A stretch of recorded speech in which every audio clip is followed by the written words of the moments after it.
Let me know when it's live. Coming to the thing tomorrow. We gotta get orange juice still. You need those. All right, yeah. This is Rude Speech, man. Yeah. You ain't look. Check it out. Your TV is not broken. Right. You know what I'm saying? YouTube is not broken. Right. Rude Speech vidcast is on. Cross the line. Got Rude Speech. You know what I'm saying? Yo, check this out. Make sure y'all get everything y'all need. Make sure y'all subscribe to the new channel. Y'all already know what it is. We about to get this thing jumping like popcorn, man. We about to get it popping like popcorn. What do you say? We ain't come to play. Yeah, we ain't coming to play. So look, check this out. We'll be right back after these brief messages.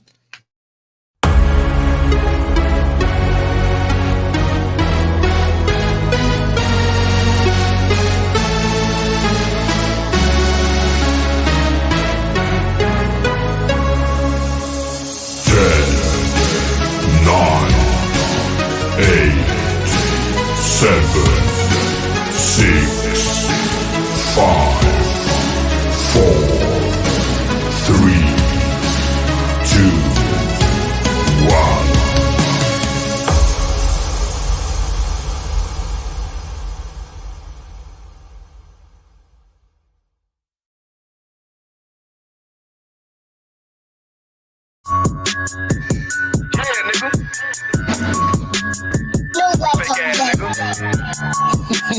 You ain't no Israelite, but you a gospelite, bitch. Fuck you talking about? If that nigga on war, bitch, we ready. It ain't hard to find us. Hawk, I keep that stick locked, loaded, but he'll fade you line up. Young nigga name is Slayer. What you think? Well, you be done to try. Soft cold shit, we bought it. UPK, you solid. Little bitch think I'm crazy, think I'm playing like bitch, I ain't the one. Warfare every day, so who is you, bitch? I don't need your love. Killers right around the way. What you think? I love this brotherhood. Hood. More than you, bitch. Sharp on shit, I'm about it. UPK too solid. Fuck nigga don't want war. It ain't enough clips in your army. All the bitches wanna take my piece. All the hoes wanna take my piece. All the nigga wanna take my piece. No, I can't let a dog take it from me. I can't let a dog take it from me. You a whole study and you dummy. And these bitches really out this bitch walking around like they don't know nothing. And the lame nigga fall for them and get set up for the coins and get gunned down, man down. Should've took the time, get damn no. But I see the sorrow and I show her. She could never get a piece home. You a dirt ass, rust ass neck bitch with a fake ass touring. In Tennessee while I'm touring. It's a Tennessee, but she luring. And a sucker duck bitch ass boy, fuck nigga over that bit mugger. I say, if that nigga on war, bitch, we ready. It ain't hard to find us. Hawk, I keep that stick locked, loaded, but he'll fade you line up. Young nigga name is Slayer. What you think? Well, you be done to try. Soft cold shit, we bought it. UPK, you solid. Little bitch think I'm crazy, think I'm playing like bitch, I ain't the one. Warfare every day, so who is you, bitch? I don't need your love. Killers right around the way. What you think? I love this brotherhood. Hood. Money, you bitch. You a lame nigga down to me. Eat candy, but I'm sucker free. You a little nigga, ain't nothing to me. Base up while I fit a beat. Yeah, AR-223. Draco with a magazine. Yeah, the clip run like limousine. I shoot your ass in the screen. Rain by the temple. Tell the truth, boy, you's a victim. And you squirm off like a lizard. Nigga walk down my road. Why does nigga come down my road? Boy, come down my road. Boy, I charge your ass toll fee. I'm a real big priest, nigga. UPK play for keys, nigga. Command to get a damn order, but ain't nothing to me to damn kill you. I start your ass like a cat. All weapons, boys full of tech. Boy, like a close combat. Nigga, I popped off for a neck. If that nigga on war, bitch, we ready. It ain't hard to find us. Hawk, I keep that stick locked, loaded, but he'll fade you line up. Young nigga name is Slayer. What you think? Well, you be done to try. Soft cold shit, we bought it. UPK, you solid. Little bitch think I'm crazy, think I'm playing like bitch, I ain't the one. Warfare every day, so who is you, bitch? I don't need your love. Killers right around the way. What you think? I love this brotherhood. Hood. More than you, bitch. Christ said, 7 women gonna be on one nigga in the end time. Nigga, fuck wrong with you, boy. Stressed by that damn hoe ass bitch. Fake ass nigga too. Dumb ass motherfucker. Fuck you.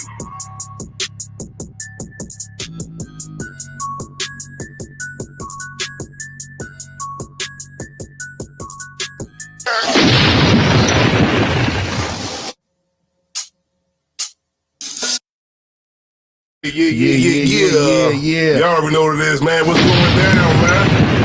What's up, everybody in the chat, man? What's happening, man? Right. What's happening across the line? You know what I'm saying?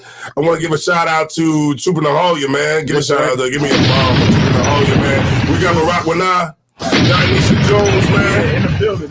You know what I'm saying? Rahaba Ward, you know what I'm saying? That's right. That's right. What was it? Okay, all right, yeah, all right, Tyrone McNeese, yeah. Somebody said, what somebody says? He said somebody said Mississippi, the land of Israel. God damn! Y'all getting already. Yeah, here we go with that. Heard about already. All right, damn. This thumbnail, who made this thumbnail? You made it just now? Yeah. This thumbnail across the line, dope. Yeah.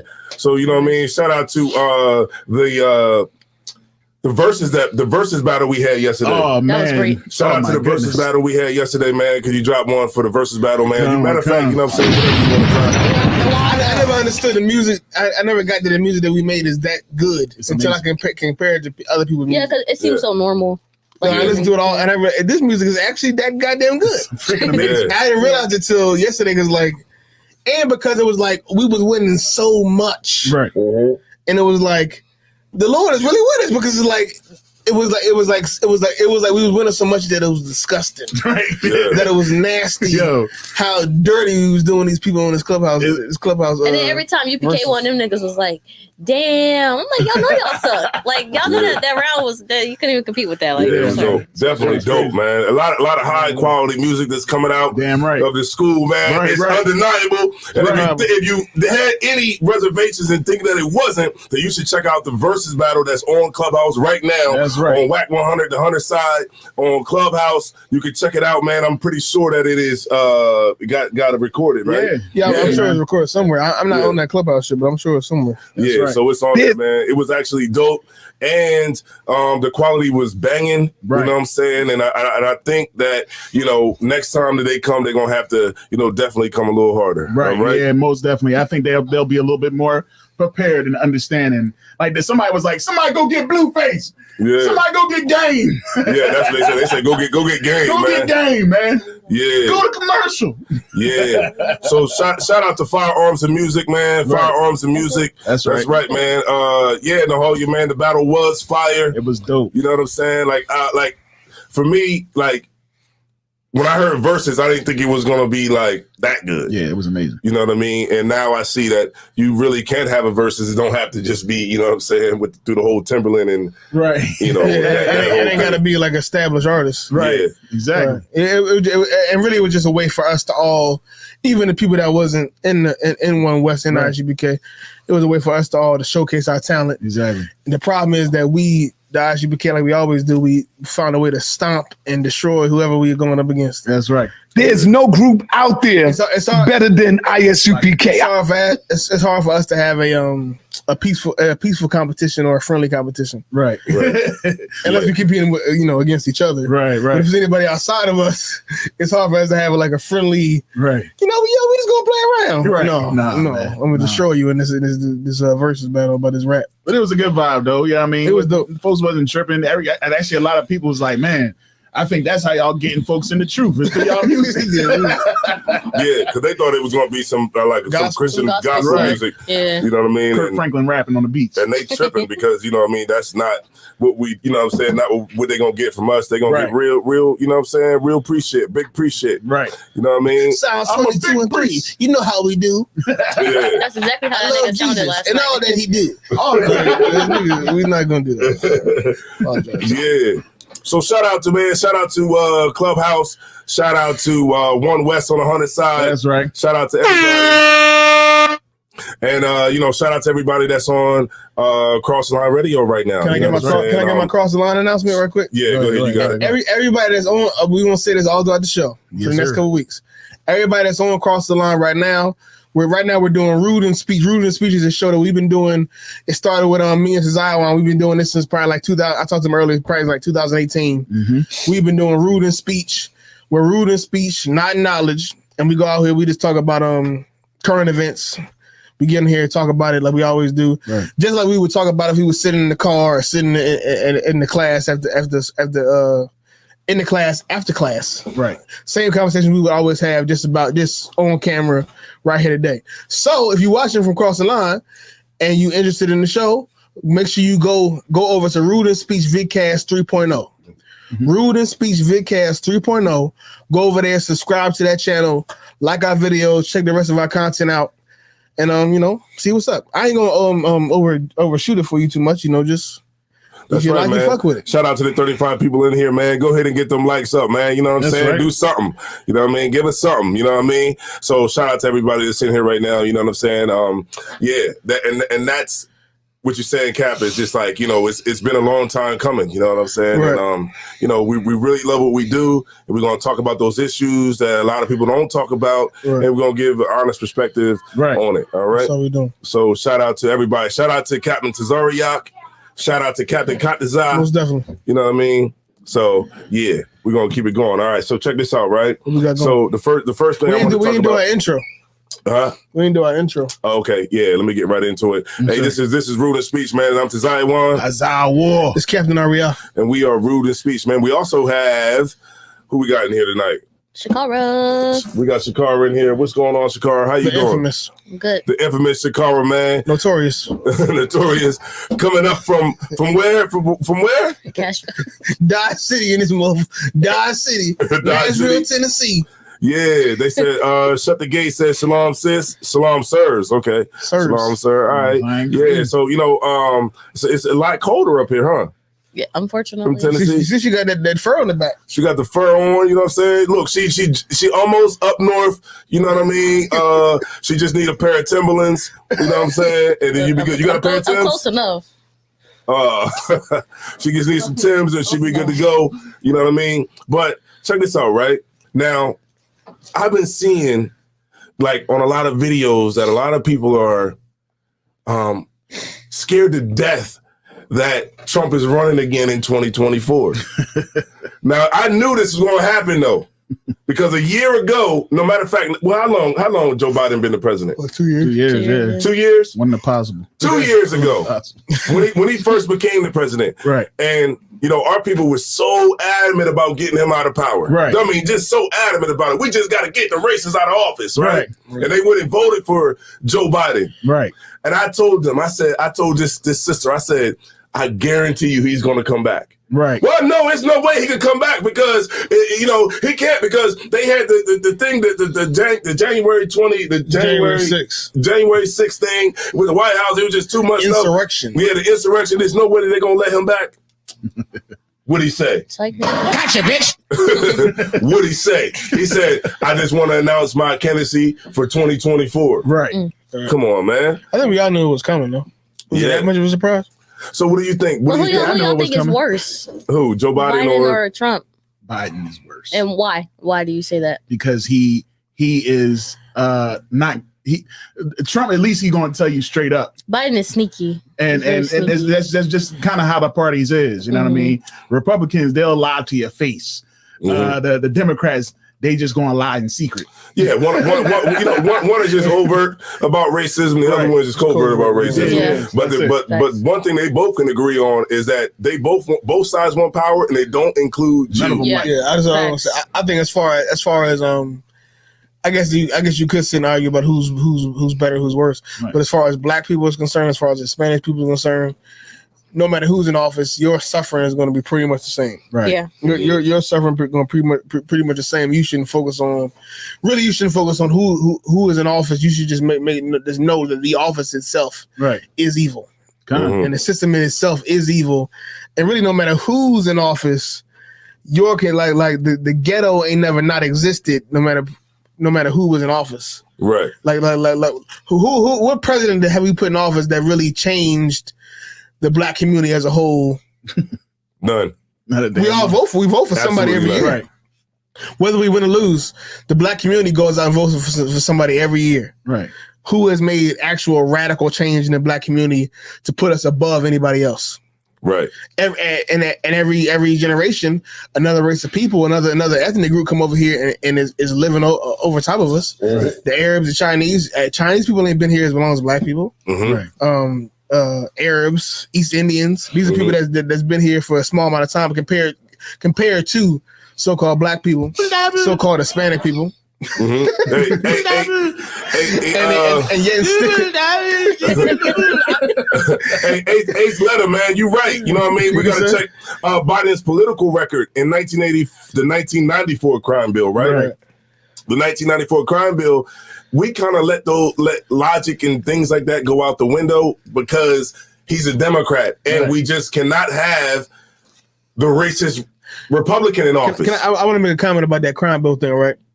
I'm kind of playing devil's advocate. Okay, the crime bill. This is what I've heard from black people who were alive at that time at the height of the crack epidemic, right? Mm-hmm. From what I'm hearing is that black people at that time were so fed up with crime, drugs, the criminal element, the violence in the black community, that black people ourselves really wanted the police to come in and deal with it. That's actually true. And really the crime bill in a way was in part black people complaining to the government about the crime issue and the government just, taking a hammer and beating down on everybody. Right. Instead of dealing with the situation in more of a nuanced way. If I could, because you're right about that, because there was a lot of black people that was like, you need to do something about this. Right. We feel like prisoners in our own home. You know what I mean? We got these drug dealers on the corner selling that rock, right? And you need to do something about it. And they kept saying it over and over and over until the cops was just like, okay, now we're going to start locking everybody up. Right. We're going to start sticking our foot deep in your behind because we want to clean up the streets. Right. And so put that Billy clip on you. So the political pundits who was vowing, trying to, with their political records, their political careers, they was like, okay, Hillary Clinton's. Right, we can attach to this. Right. And then there you go. Right. It's like we vote on our own oppression a lot of times. Yeah, and the thing is that we in the black community, we look at the government as our only hope. When I say the black community, I mean maybe not the average black person every day, but I'm talking about as far as the people that had actual power and authority. Those people look at the government as the people that can the end all be all, the people that can actually help us. And when you put that level of trust in the government, the United States government is going to do what they always do, which is stomp on you. And you can't look for the government to really help you in a real nuanced way. It's the same thing with family court and people, and child support and things like that. The white man or the government says, okay, we want to make sure that fathers take care of children. We want to make sure that children are taken care of. So what we're going to do is, no matter what your economic status, no matter who you are, if you're a man, if you're a man in America, if a woman puts you on child support, you got to pay money, and it doesn't matter how hard it is for you to find a job. It doesn't whether or not you have a job or not. It doesn't matter what your circumstances is. If you're not going to pay the child support, we're going to put you in jail. But how can I pay child support if I'm in jail? If you put me in jail for not paying child support, who going to take care of the kids? Check this out. If I could. I'm sorry. Go ahead. If you want to build a successful community, how are you going to build a successful community when you lock all the niggas up? Like, I get some niggas out here selling drugs, trying to feed their family, but if you like all the niggas up for 20 years, how are we going to survive afterwards? Right. That's the government. The government is, I think it's kind of like I think it's kind of like it's like they say if the only tool you have is a hammer, you see everything as a nail. Right. A lot of times, the government, when it comes to like criminal justice and things like that, that's what it is. He said everything. Okay, let me say that one more time. He said if the only tool you have is a hammer, everything is a nail. So you got to just. And a lot of times, all the white man got, all the government got is a hammer. It's a hammer, and they just bang on you. Yeah, bang on you. And you go to them. You want to clean up the streets. You want a safe neighborhood. Right. But you didn't think that they was going to lock everybody up. Right. You ain't think they was going to take everybody to jail and people that didn't deserve to go to jail. Right. You didn't think they was going to lock you up and put your cousin in jail for 30 years and you're never going to see him again. Maybe you thought, maybe you thought they was going to, revitalize and, make things anew. No, they're going to demolish you in a way where, it's no drug dealers out here no more, but you ain't got no more fathers. Right. You ain't got no more, backbone. You just got women and children. Right. Left after, a good decade of locking everybody up. Punk ass, bitch ass, crooked ass cop. My point is, don't trust the government. Right. You're a black person. And that's, because my cousin, her husband just got out of jail for child support. You know what I'm saying? Like he's in a whole different relationship, and he does take care of his kids or whatever. But because of like the monetary thing, something that had got jacked up with the money, you know what I'm saying? And that was enough to, you know, have him arrested and locked up. And he was in jail for a week behind child support. And I'm thinking to myself, okay, if he's supposed to pay the child support, then how can he pay it if he's locked up? Right. You know, and now, I mean, he has his own business, of course, so he had to close the shop down for 5 days. But then think about if he was working. He would have lost his job. Right. How can you have a no call, no show for 5 days? Damn. You can't have a no call, no show for 5 days. They're going to fire you because they're going to be like, oh, well, he didn't show up for work. Right. Okay, he didn't show up for the first day. Right. Maybe not the second day. But 3, 4, 5, come on, man. That's it. It's over. You done. You out of here. So now you get back on the streets and you ain't got no job. Right. So how are you going to pay the child support that they're saying that you owe? You can't pay it because now you're unemployed, and now the cycle repeats itself. So when they see you again, oh, you in arrears. Oh yeah, we got to take you again. Damn. And your kids, it never stops. And your kids are listening to all the lies your baby mom telling you about you, and your kids will, you know, think you don't love them and don't care about them. Yeah, and you know what? You know, and that's the thing. Like, we vote for a lot of our oppression. Damn right. You know, that's what voting is. Like, we voted on the Housing Act. Right. We voted on that. We wanted to have just, you know, equal housing so bad. And guess what we got out of it? We got Riverside projects out of it. Damn. We got Caprini Green projects. We got, you know, the projects in Philly.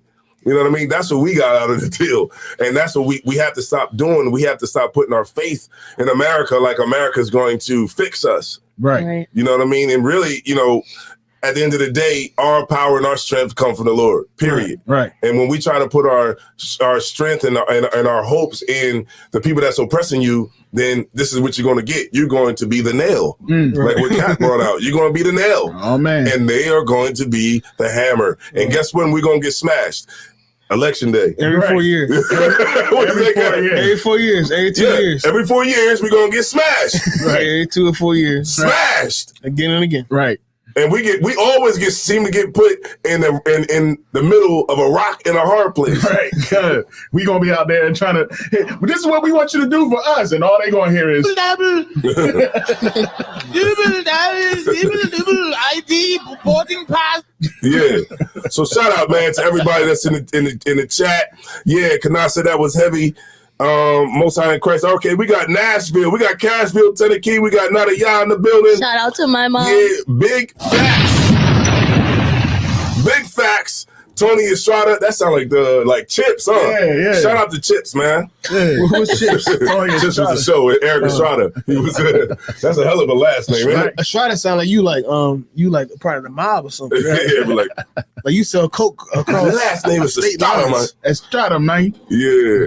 All right, John Yahweh, man. Shout out to you. Shout out to everybody, man. We got 43 people in here, man. That's Let's right, get 43 likes, man. That's right. What's up? Get them lights up, Get them lights up, man. You know what I mean? We appreciate that. Get them lights up. Yeah. Make sure if you don't cross the line, make sure you go over to Rude and Speech Vidcast 3.0. That's right. Go on your YouTubes, go on your YouTubes and your Facebooks, and type in Rude and Speech Vidcast 3.0, and go subscribe there. We always gonna be there. I don't know how long this cross the line thing gonna go on, but I know for sure we're gonna be on Rude and Speech Vidcast 3.0 on YouTube and on Facebook for an eternity, Lord willing. So, all right, yeah. So make sure y'all subscribe to the channel. What's going on, Shooter, man? Shooter checking in from Boston. Yeah. Beantown. All right, yeah, let's get it, man. So everybody about to go vote for Joe Biden again. Because they don't want Donald Trump to get in office. I don't know what they're giving that man, but I don't think is he going to live another 2 years? No, Joe Biden, Cap, he'll try to be in charge until he's just bones. They're gonna have him like, do you remember the Simpsons when they had the niggas' heads in jars? Yeah, his head's gonna be in a jar. What was that, Simpsons or Futurama? Right. They're gonna have his head in the jar. Right. They're gonna do what they gotta do to make him vote. But why is it like these the only people we had to vote for? Right. Like, why is it we only have Joe Biden, Right. who can barely who's senile, I'm voting for Bobby Brown. and the Republicans Kanye. only have Donald Trump. That's it. There's nobody else that can talk good or inspire anybody. It's just it's weird to me. Yeah, it's like, you know, before the oppressor hand over power to black people, he'll burn his face to the ground, and he'll be the president of a trash heap. Trash heap. A heap of garbage. Before Lord he of the let trash. us get in power, I'll tell you that. He'll be 90. And they'll prop him up. They'll prop him up with a stick to his back. Like, Joe Biden be like, yeah, we got to unite as a country, and we got to, you get the point. he He didn't stop talking. He's like, man, The nigga he was having a speech. He didn't stop the point. He didn't stop. Hey, man, just Yeah, we got to just come. what they 400 years ago, we came together and we united, and we the Confederacy. You get it. Listen, vote for me. Like, he just stopped the whole point. yeah. Damn. All right, John Yahweh said, send up some prayers, man. All right, no sweat, man. We're going to do that, man. You know what I mean? It's rough out here. You know what I'm saying? But we got you. You know what I'm saying? Grant Washington. Yeah, if y'all could just get the likes up, man. We got 47 people in here, man. Let's get them up. We ain't got to play around with it, man. Give us a dislike. Get them likes up. Yeah, give us a dislike. Do something. The algorithm work with that too. They don't understand. Yeah. The shit you don't like, they send it to you again. Yeah, the algorithm's like, oh, you don't like this, huh? I think so. I think they figured it out, and they like, I really don't like you, so I ain't Because doing people nothing. engage with what they don't like. Right. People comment and watch the shit they don't like. Right. Yeah. That's that shit. So the algorithm just keeps sending it to you. Right. Because you're just engaging. Yeah. With it one way or the other. I learned it from a documentary. It's a documentary called I talked about it before on the social show. media joint. It's called Social Dilemma, I think. Yeah, Social Dilemma. Yeah, Watch that documentary. Yeah. If you own a smartphone, if you own Facebook, YouTube, TikTok, just watch Social Dilemma, and it'll change your perspective on what you do every day. Yeah, exactly. You wondering why them same stupid videos be showing up in your feed. You wonder why it was going. You wonder why this shit come up. Like, why I can't. Every time I dislike it keep coming. Why do I keep seeing that? Every time I argue with a nigga on this shit, keep coming. Watch you get it. Why I keep getting these pimple poppers? Like, yeah. So Lord be with you, John. Lord be with you, John Yahweh, man. Lord be with you, man. Damn right. You know what I mean? Shout out to everybody, man. You know what I'm saying? So check it out. So is it safe to say that Herschel Walker is very stupid? Okay, I believe he is. I feel like he might got some of that CTE. Yeah, something. He got something going on. I think he was hitting that hole too hard. Pause. Yeah. In that NFL. I mean, I feel like ever since it's just the shit just get dumber and dumber. Like the shit y'all saw Idiocracy? Yeah, that movie. That's my movie right there. Watching Herschel Walker is like the real life Idiocracy. Right. You haven't watched that movie? Go out and watch the movie Idiocracy. Yeah, and you'll get what I'm saying. Right. But Herschel Walker is like a real life. We in the future now, right? And we just voting whoever we like. Whoever. This nigga sound dumb as shit. It sounds so stupid. Like, yeah, because, we got a great country here in the United States. And, in the States. I'm like, Like, yeah, Georgia is the greatest country in the United States, and we need to get together. See, we ain't worried about the Indians. We ain't worried about the Chinese. See, the Chinese, they ain't worried about that because they do what they do, and we got to do what we do. See, so we got to come together. Like, is this who you gonna vote for? He literally sounds like what I just said. I'm not even exaggerating. Yeah, I never seen. He literally sounds like that. I never seen. People voted for him. I never seen a politician in front of a crowd and the crowd don't move. The crowd be standing still as shit. Like, they're literally like, okay. Yeah, literally. Like, what the fuck? Like, he's obviously very, very, dumb. very dumb. He's stupid. Like, even when he's not talking, he like. Herschel. Yeah, like nigga walk, you know what? Herschel to walk his ass to the house. Yeah, and this shows you the arrogancy, the plant. This is the arrogancy of the Republican Party. Yes. They're like, okay, yeah, we're not racist. You know what I mean? That's the whole play. Look, and they'll get the dumbest of everybody. They'll be like, yeah, it's like when something happens and the news come to the neighborhood, they don't go to that brother that's articulate or that sister that's articulate. They go to the dumbest brother out there. They're like, yeah, in this election, who did you vote for? They be like, I voted for Bahama. They get the drunkest nigga on the block to just really perpetuate.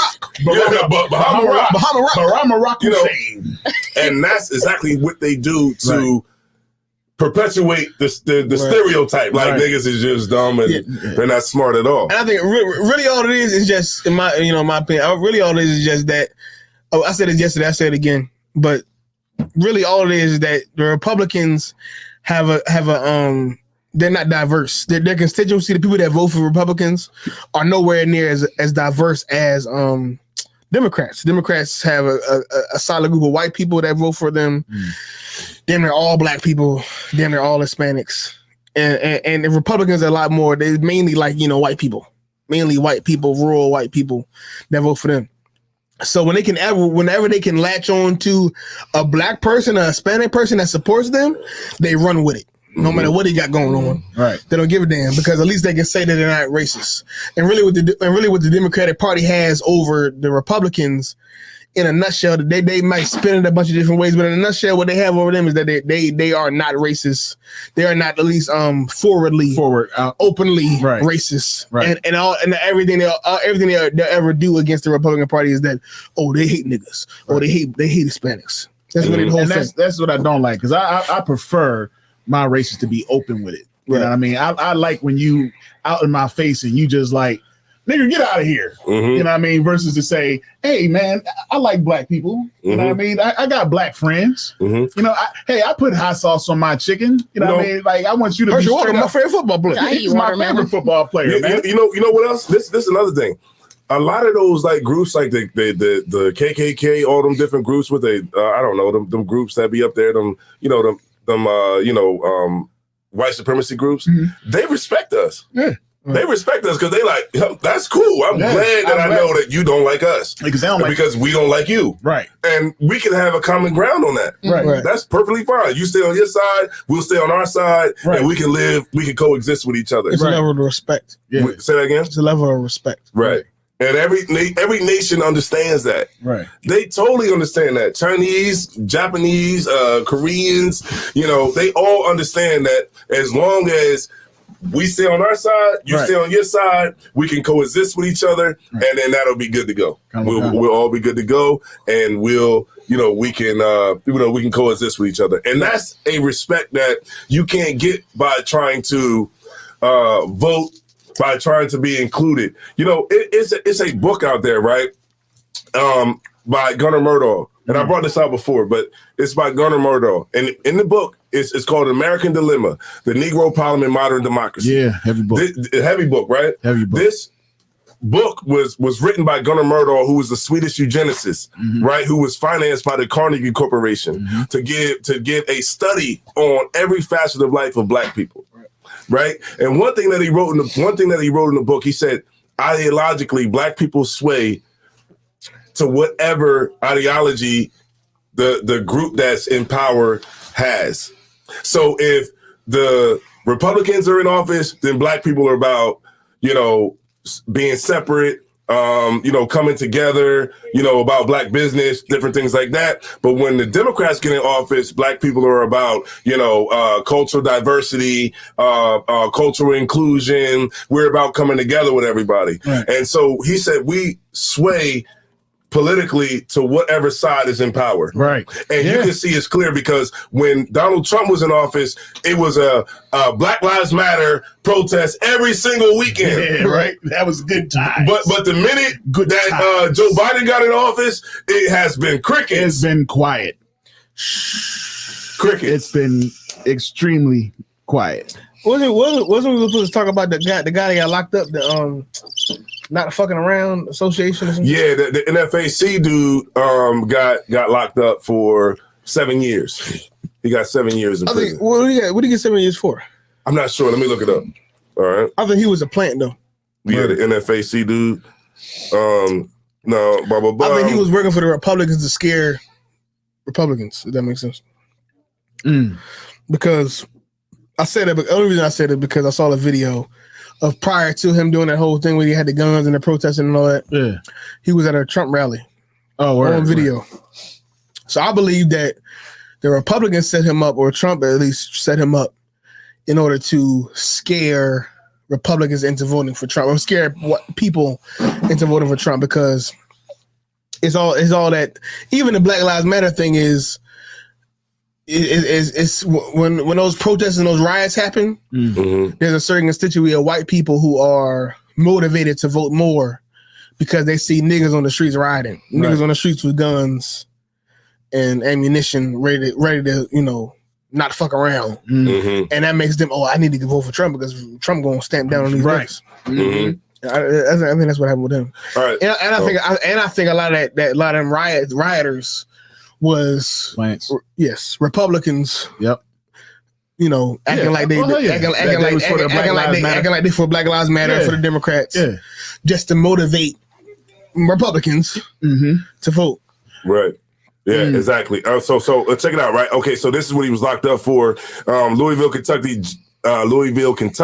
Louisville. I don't want to make nobody mad from Louisville.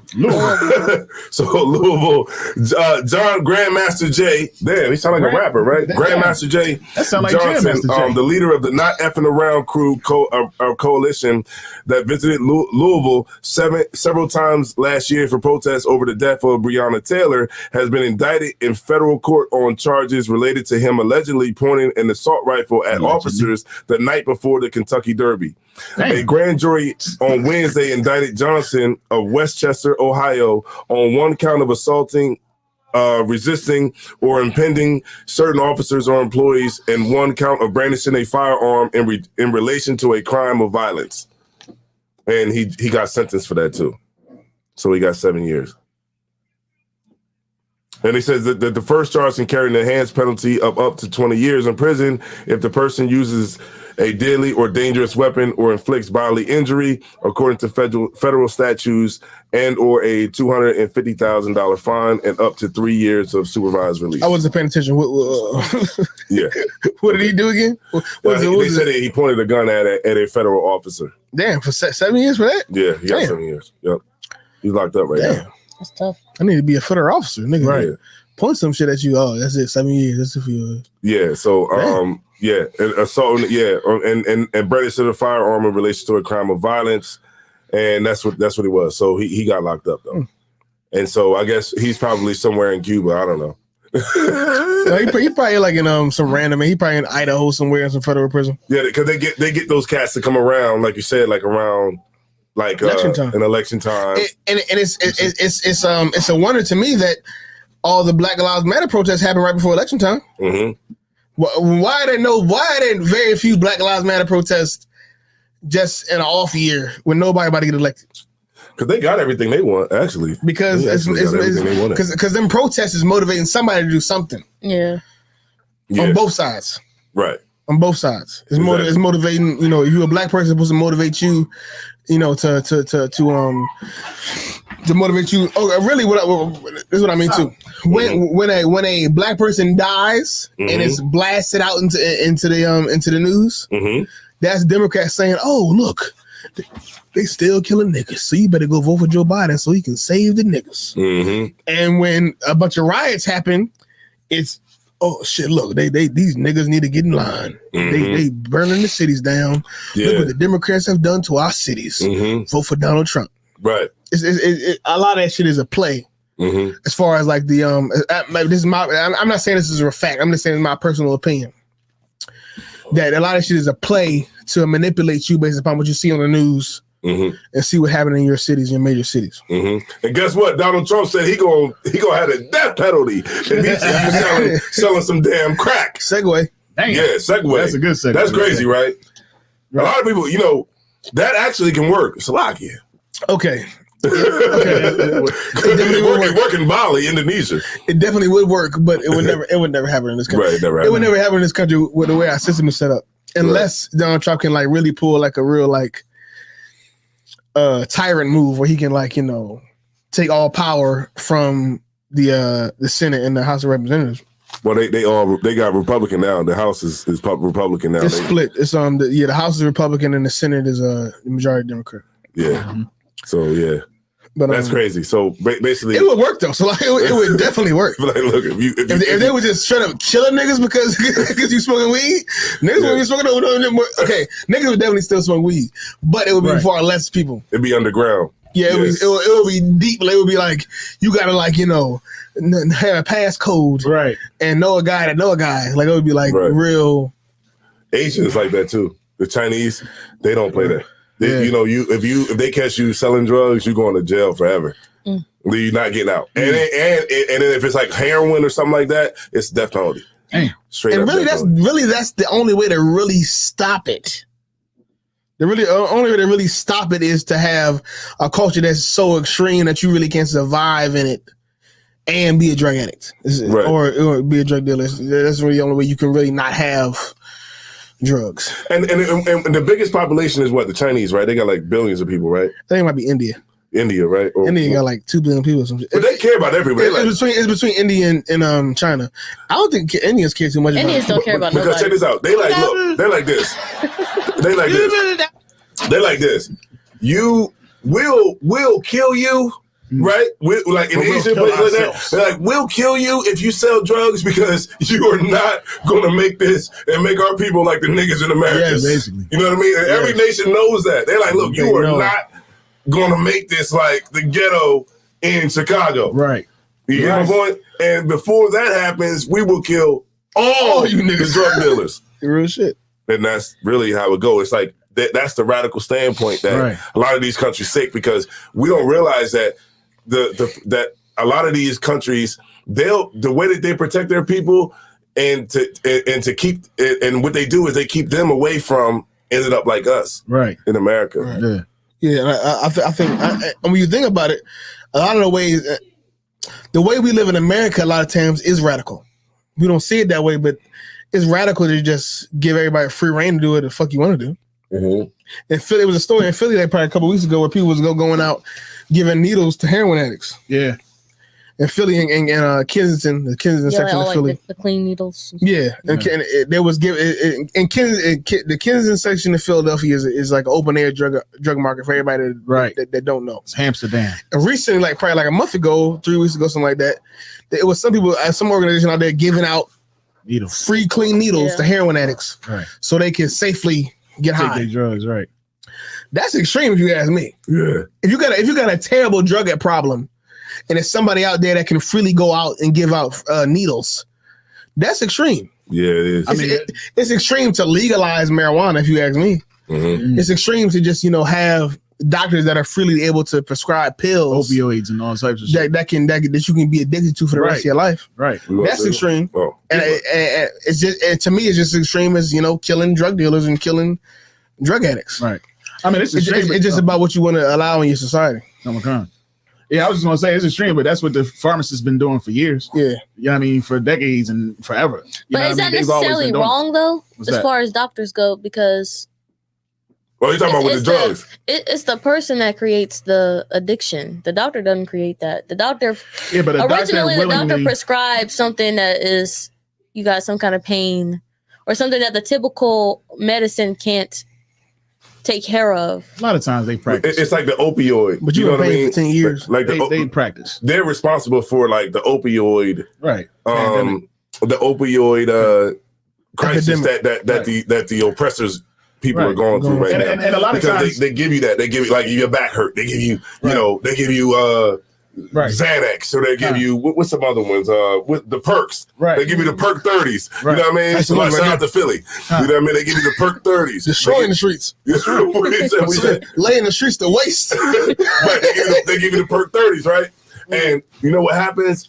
They give the people that medicine, but the medicine is addictive. Right. And so once you have pain and you starting to take this type of stuff, you get addicted to it. But is that the doctor's fault? Yes. Because doctors don't create addiction. But the doctors take money from these pharmaceutical companies.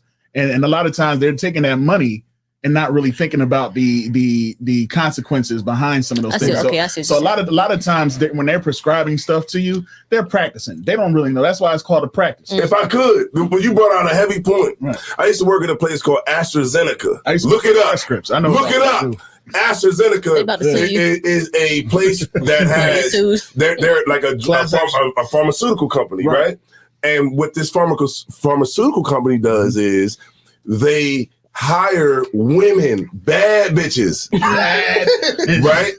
They hire bad bees, right? Mm-hmm.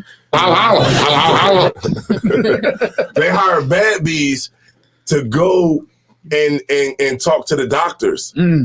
So they go out and they say, "Hey, you should check out this new drug that we got called Truvada." And the doctor be like, right. And so the doctor is like, "Oh, she look bad." Yeah. You know what I mean? She coming in here with, she got a turtleneck, her breast popping out the top of the turtleneck. Right. You know what I mean? The breast is right here on the side of her, you know what I mean? On the side of her head. By the lobes. Fuck around, bucket naked. And boom, and she walking in there, the yams is on the floor, looking like two boiled hams, right? and she says, "Look, you should take this new, perks that we have out." Right. And you know what I mean? And guess what? When these doctors take that new drug, right? They take that new drug, and guess what? They get for giving it out and get writing prescriptions for it. They get incentives. Right. And those incentives that they get, they get to take trips. Right. They get to go to Bali, Indonesia. Right. They get to go to Florida. They get to go to Puerto Rico. They get to go to Hawaii, all those different places around the earth because they're writing prescriptions for it, and because they're writing prescriptions for it, the insurance companies are paying the money for it, and it's like a win-win situation for everybody, as long as you write the prescription for it. So it's definitely a plus if a doctor can write you a prescription for a Percocet. Right. That doctor is looking for a reason to get that perk in you. Right. I just got my wisdom tooth pulled. Percocet, here you go. But do you think all doctors are like that, or do you think that? Okay, absolutely let me ask this. Okay. So you probably got a good percentage of doctors who do that and they know what they're doing. Right. Like they know that this person is probably going to get addicted, whatever. Now, okay, other doctors, they may do the same thing. They may prescribe you this opioid or whatever it is. Do you think they're doing that just because it's what other doctors do? I think that if it works, it's commonplace. I guess you want to stop your pain, then take this oxycodone. Yeah. You want to stop pain, take these Percocets. You want to stop, take this morphine and sign this piece of paper that says that it's okay for you. And guess what? And guess what? When you get addicted, then take this. What is that? I know you're talking about methadone. Methadone, yeah. Take methadone to get off of it. Yeah. So it's like they give you drugs and then you get hooked, and then they give you a drug to get off of it, to wean off of it. So then you get hooked on the methadone. And then once you get hooked on the methadone, a lot of people, once they say, okay, well, you cut off now. You can't get no more methadone. Now, what do? They go back to the heroin. That's the same thing with this is a digress, but that's the same thing with rehab facilities. It's kind of like I was talking to a sister about this. It's like a never-ending cycle. It's like okay, junkies or crackheads. I really wish there was another word for those kind of people. People who have bad drug addiction, addicts. Yeah. They they go into these rehab facilities and they start getting clean and they take what's it? Suboxone. That. And they start getting addicted to that. So then they get out of rehab for like 2 days, and they right back to doing drugs again. Because it's like it's okay. And I've been talking to Ariel about this. It's like, what do you do? Check this out. Because it's no way to help these people because it's an ongoing cycle of drugs. You take this one drug, but now you go into the rehab facility, and this drug isn't as strong as this drug, but it's still a drug. So then you get hooked onto this drug. So then when you get out there, you can't find this drug. You go back to the drug that you was already on. Yeah. I think in the short term, what you got to do is you got to take the people who are. You can only work with the people who are mentally fortified enough to actually succeed. But what addict is really like that? They exist. It's definitely heroin addicts who have overcome heroin. That's true. Yeah, it's rough. Ooh, it's probably a good 2%. And what you describing is why in places like Taiwan, what was you say? Indonesia. In countries like Indonesia is why they just kill them. Why they just throw them in jail. Because there's really no way to just stop drug addiction without being extreme. Like it's okay. Like it's a horrible demon. The only I feel like one of the only. If you're not mentally fortified to just quit it. That's what I was saying. One of the only natural ways is cold turkey. Ooh, like just let me tell y'all something, right? Yeah. I was hanging out with this white boy, right? Oh Lord. I was hanging out with this white boy, and you know when you hang out with white people, bad already, right? Right. When you hang out with white people, Like a bunch check of this out.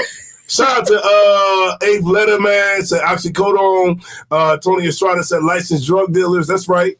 Johnny Howard said lots of doctors are those sis. Talking about how they do they pass out these drugs to reap the benefits from it. Mm-hmm. But I was hanging out with this white boy, and when black people hang out with white people, this was before I learned the truth, right? Right.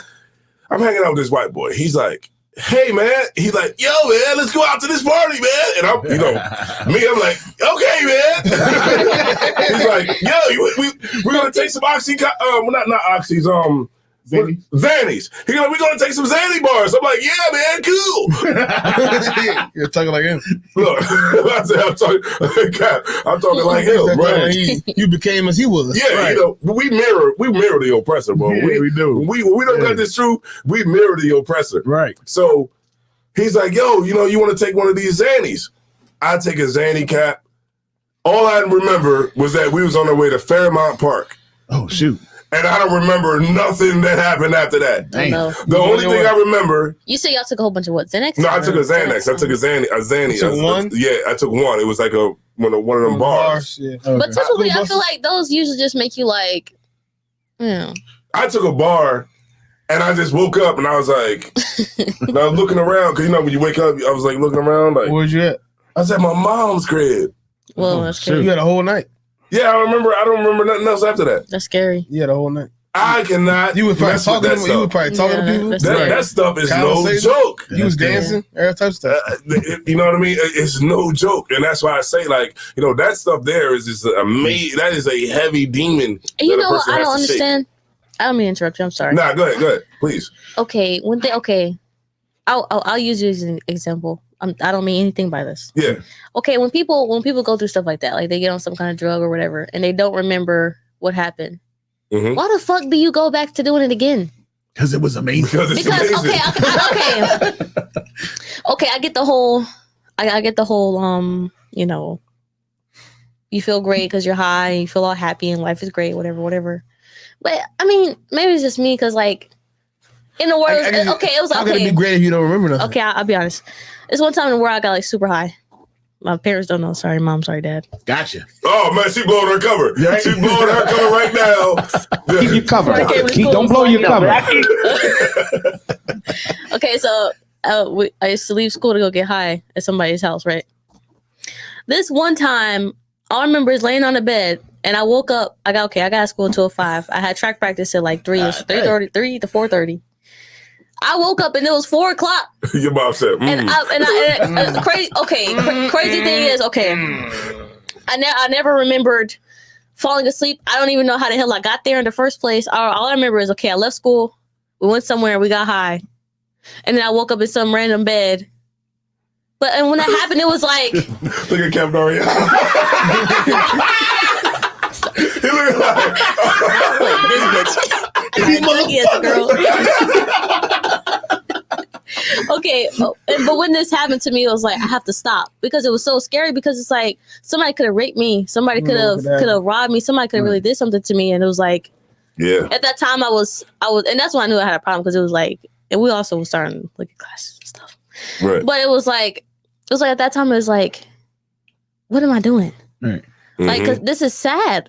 Yeah. I have to get so high that I don't know where I'm at. I don't remember anything. Somebody could have raped me. Somebody could have did anything to me. Right. And I would have had no idea. Like, if I had to go to the cops, I would just be like, oh, yeah, I just woke up and.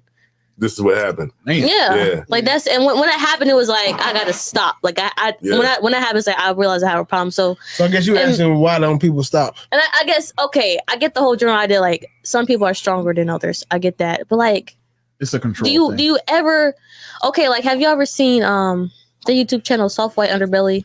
It's like all the prostitutes and stuff on there. Salakia, now that y'all said Salakia, Cap, I'm Ariel, I am looking the same way.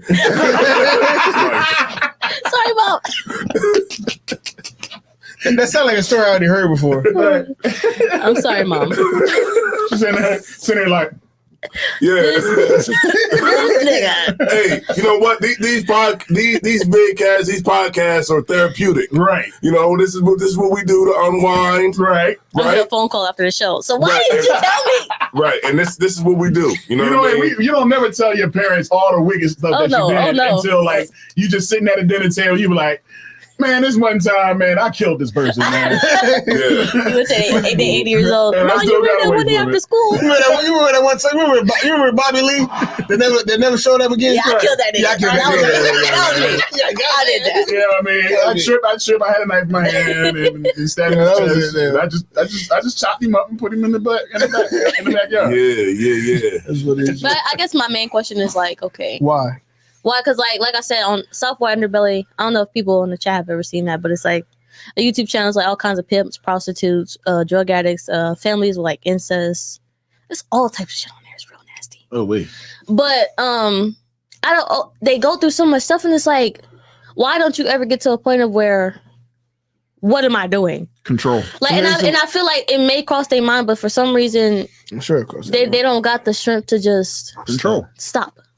It's right. It's it's harder for it's harder for some different. You know what I mean? It's harder for some people than it is for other people. You know, like sometimes like a person could come into the truth and they might have an issue with weed. Right. Now for me, when I came into the truth, it was easier for me to stop smoking weed. But then for some people, it might be a little bit harder. You know, just the same as it might be harder for a sister to come into the truth and not give up whatever a sister could be dealing with. You know what I mean? And it's just harder for some people, and it's definitely in these types of spaces you can get the help. Right. But it is a horrible demon to get rid of. But I want the question to answer what you just said. If you do a drug that makes you like black out or like not remember, why would you want? Okay, especially on the first go around. Like, why do you keep going? Like, I know it feels great, but that's not a struggle. It's a control. If I could answer that real quick, like okay, let's say I got some heroin and I got a little bit of fentanyl in it, and this thing is drop and pop. You drop this joint down, and this is and somebody might OD off of the package that I'm selling. Everybody's gonna line up. Yep. Okay. Because that's the good shit. Because they're like, this is where people are dying the most. Because that's just our thing. Yeah. You know what I mean? Because is blacking out enjoyable? Yes. You know what I mean? Because you got so high, it's like, yeah. I want to get this high again. Like I want to touch the stars again. So if they say, yo, somebody OD, they can be like, yeah, off the what? The red top? All right, let me go get the red top. Blue magic? All right. Because that is what drives us. You know what I'm saying? And it's because of our dysfunction. And I think I think on a more spiritual level. I think on a more spiritual level, I think is that if you're a drug addict, especially on that level where you like black out or overdose and you continue to keep on getting high, on a more spiritual level, you want to die. And there's something in you that wants to kill yourself. Well, that's just a demon. The demons want to kill you. That's it. There's something in you that wants to die, but you just not courageous enough to jump off a building and shoot yourself in the head. But you're gonna do it through these drugs. Come on. If I may, and sometimes it's a control thing, man. Sometimes you just don't think you think you have power over life and death. You know what I mean? So it's like I can come close to dying, but I won't. Like I remember. Like I used to smoke weed all the time, and the thing was, I need that killer. You want that killer. You want that weed that's just like, damn, man. It's on top of everything else. And then you be smoking, you be like, man, I ain't never gonna smoke again. Like how many people drank? You know what I'm saying? How many people drank and got so drunk that they throwing up their life into a toilet, and they like, man, I'm never drinking again. I ain't never drinking again. But as soon as you wake up the next morning, you be like, we gonna do the same thing tonight. I'm getting lit tonight. Ocean. This nigga. Right? You know what I'm saying? So that's what it is. It's a control thing, man. We think that we have control over that ability.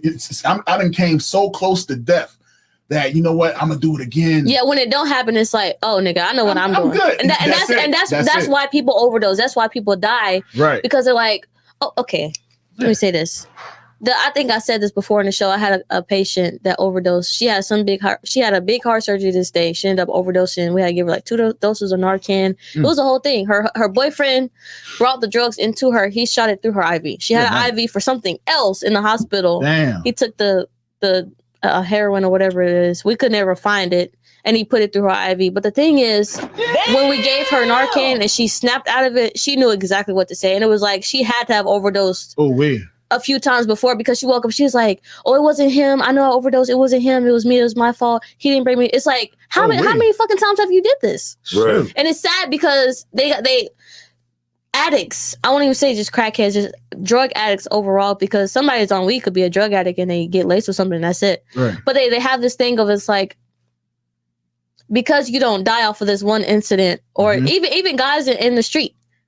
They gang bang and they shoot everybody and they kill everybody. They get into a shootout and they don't die. All their homies die, but they don't die. They think, okay, I can go back out here and you're gonna be worse. Judgment's gonna come to you at some point. You can't just be out here doing whatever you want to do and nothing's gonna happen. Yeah, because you can't do it. Use a non-believer. Yeah. You know what I mean? Like use a non-believer. You didn't tested it. You know what I mean? Like how many dudes then got locked up, went into jail, had the worst experience. Soon as they come out, they do the same thing that got them in. Yeah. You know what I mean? Because that we just believe that we are untouchable until we touched. It's like because we live that death style. Yeah, like you had a lifestyle. That death style was like, when we look at it, it's like, okay, people are dying over here in the Bloods. Let me go join the Bloods. Yeah. People are dying over here in the Crips. Yeah, let me join the Crips. Yeah, because it seemed like a lot of people dying over there. Right. Let me go ahead and do that. A lot of people dying off of this fentanyl. Let me go ahead and use this fentanyl. Because it's just like it's a death style that we live here in America. Now that y'all said, she said, Shakari, Yahawada, it's no sweat, princess. You want the truth now, and all that SHIT is in your past. Your dad helped to kill the old you, and Cap will do the rest. Could you drop a bomb for none of y'all, please? I gotta say something though. Could you drop another bomb for none of y'all, please? Okay. All right. I just want to give a shout out to you, BK, because I didn't realize. Sorry, Mom. Sorry, Dad. Keep your cover. Okay. Don't blow your cover. Okay, I didn't really realize how much of an addict I was until until we got into the school. I didn't realize that I was a drug addict. Cause I'm just smoking a little weed, I'm just having a bad day at school, and it'd be all right. She getting blazed. That's how you know you like this. You like that.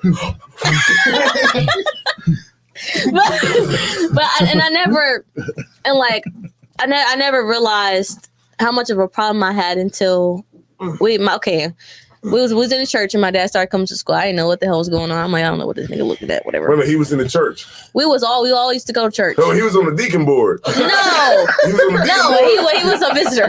He was just the typical, guy going to church. My name is Baba. Hey, so he was on the deacon board. He was not on the deacon board. I'm gonna let you go ahead and finish this, but look, when Cap was in the truth, I was on the deacon board. Right. For real? You know what I mean? Nah, not the deacon board, but that's just a way that we say for you was deep in the church. Yeah, you was deep in church. Right. It was big. He was in the custodian ministry. I was in the custodial ministry. Yeah. I won't go into great detail, but we started coming to school and we started learning all the laws. My biggest thing was I couldn't get high because it was like, what the fuck you mean I could what? It don't say in the Bible you cannot smoke weed. Oh man! And I kept saying, where's it at? I don't see it in here. And my dad kept, okay, this is what it say. This is the scripture. And then it got to a point to where I stopped asking, and some way or another, it kept coming up in classes. Like classes I was going to, it kept, I'm like, this some bullshit. Like this. I got you. The ungodly man diggets up evil. Right. And nigga just lifts it as a burning fire. Right. And it was like, I'm not even asking the question. I'm not even asking the question no more. This is just, this must be the Most High telling me, nigga, put it down. Right. And I was at work one day and I had all my stuff and I said, okay, I'm gonna throw all this in the trash. And if I go in this trash can and get this shit out the trash can, got a problem. I got a serious problem. And you got it, didn't you? No, I didn't. Let me tell you something, Shakara. Let me tell you something. You ain't rooting for me as always. Let me tell you something. Let me tell you how Shakara. He got it. I would have got that one. I would have got that bag of weed right there, nigga.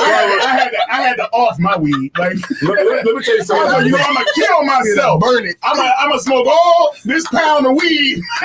That's it. And I ain't smoking again. As I was like Kirk Franklin with couldn't exist no more. porn videos. Shakara has a lot of perseverance. Right. Because let me tell you something about this pastor, and I remember the general brought it out. Right, we was at class one time. This pastor, he had an issue with porn. Right? So this pastor had an issue with porn. Yeah. So he takes all his tapes. He takes all his DVDs and he drives 3 hours away to go throw it in the dumpster. Right? And so why you spraying the nigga? Kirk Franklin?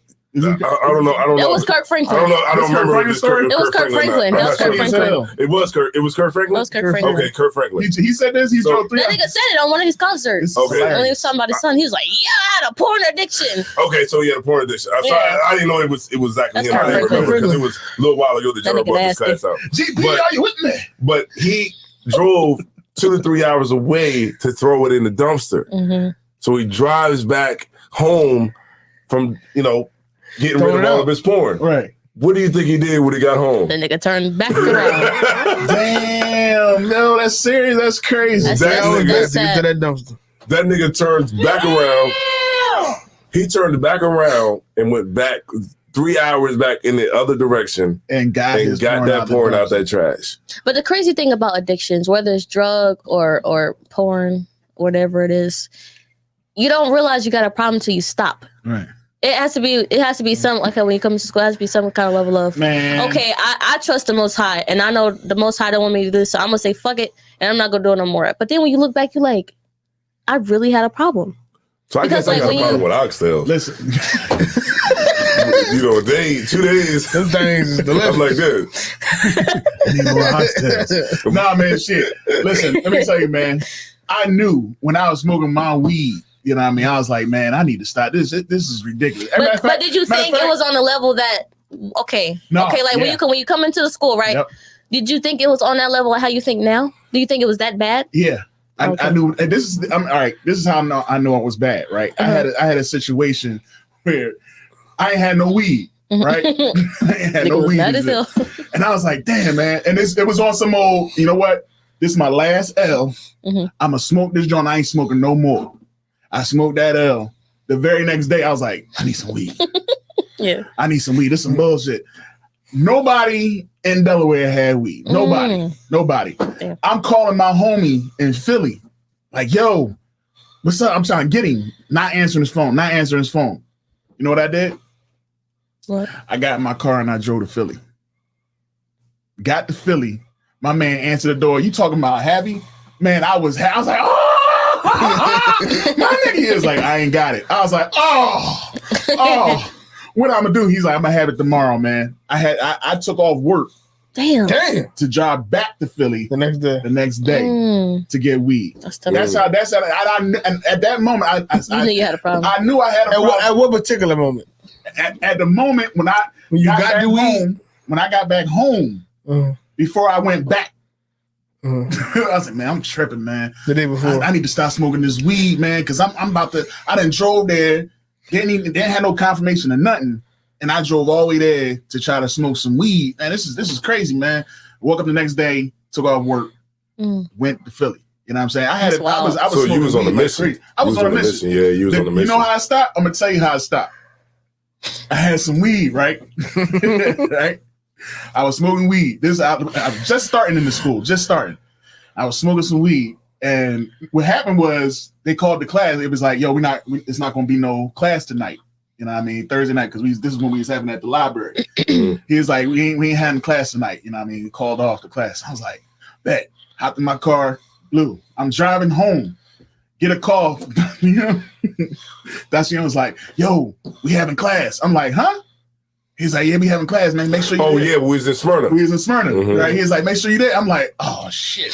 So the whole time I'm in the car spraying down. I got the windows down. Damn. I'm getting like, I get out the car. I'm like, I smell like weed, man. I know I smell like weed. This particular day, everybody was at Smyrna. Of course. Barzal was there. Freaking, I want to say it was Barzal. Barzal was there. You was there.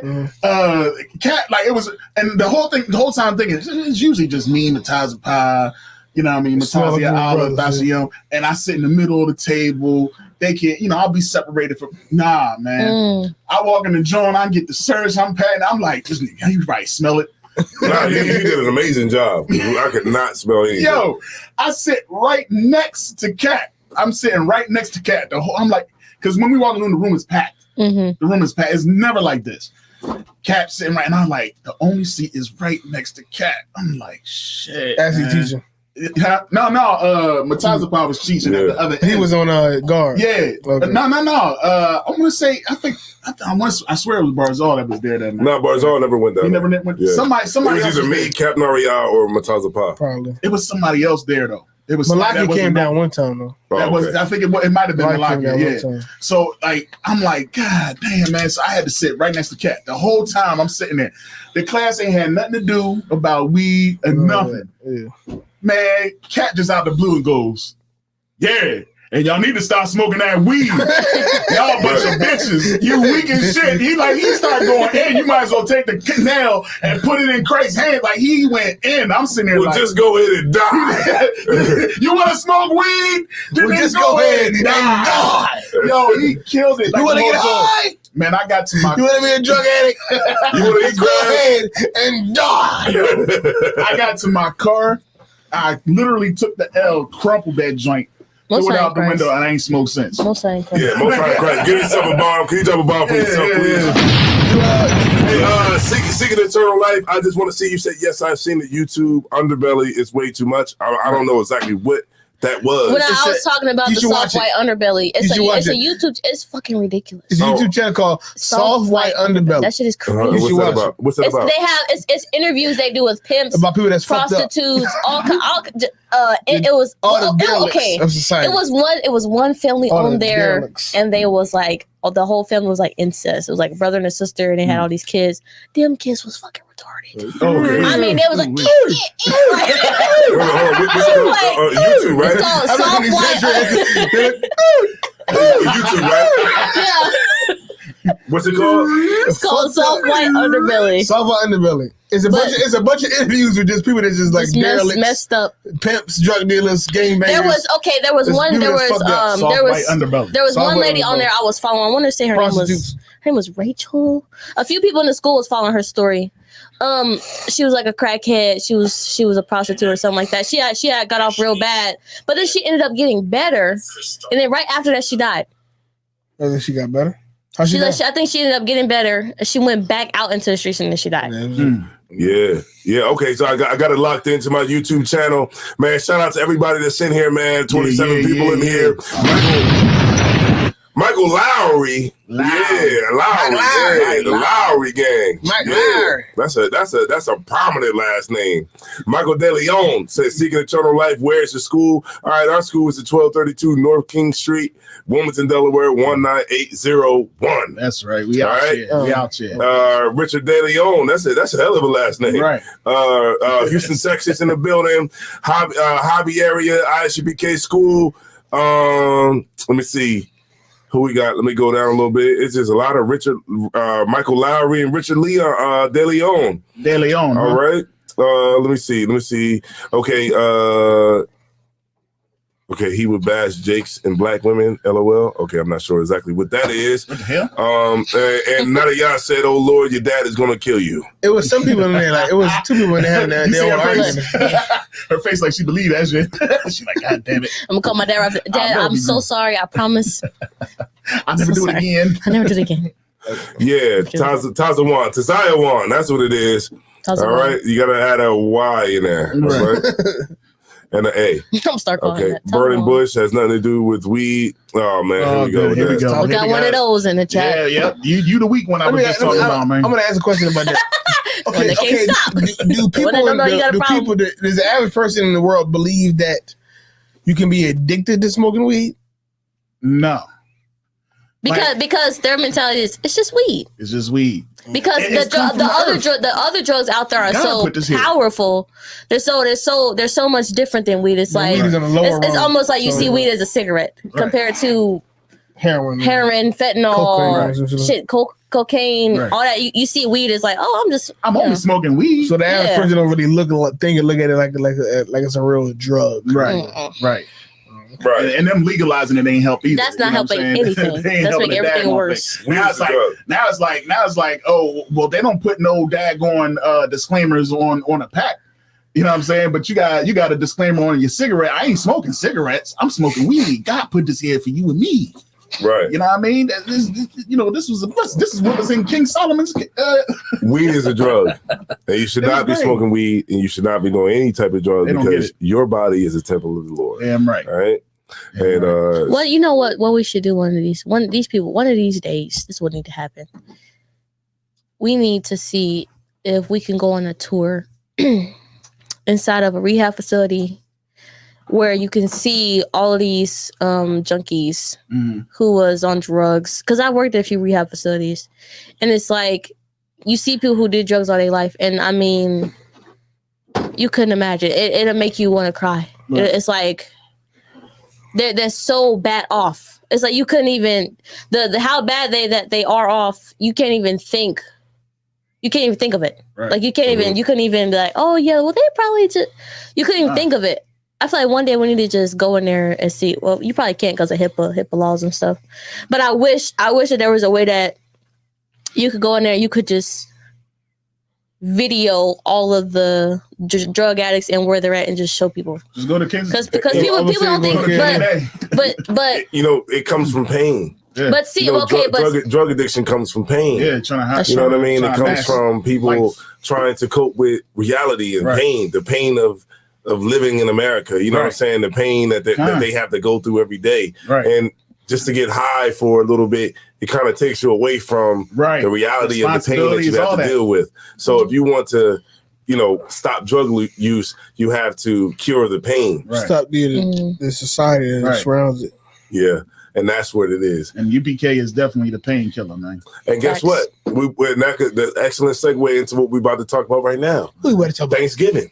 Oh my goodness! Thanksgiving is coming up. Old turkey eating ass niggas. and if I could, you salivating over the mac and cheese right now. These motherfuckers, you dirty some bitch. And you know what?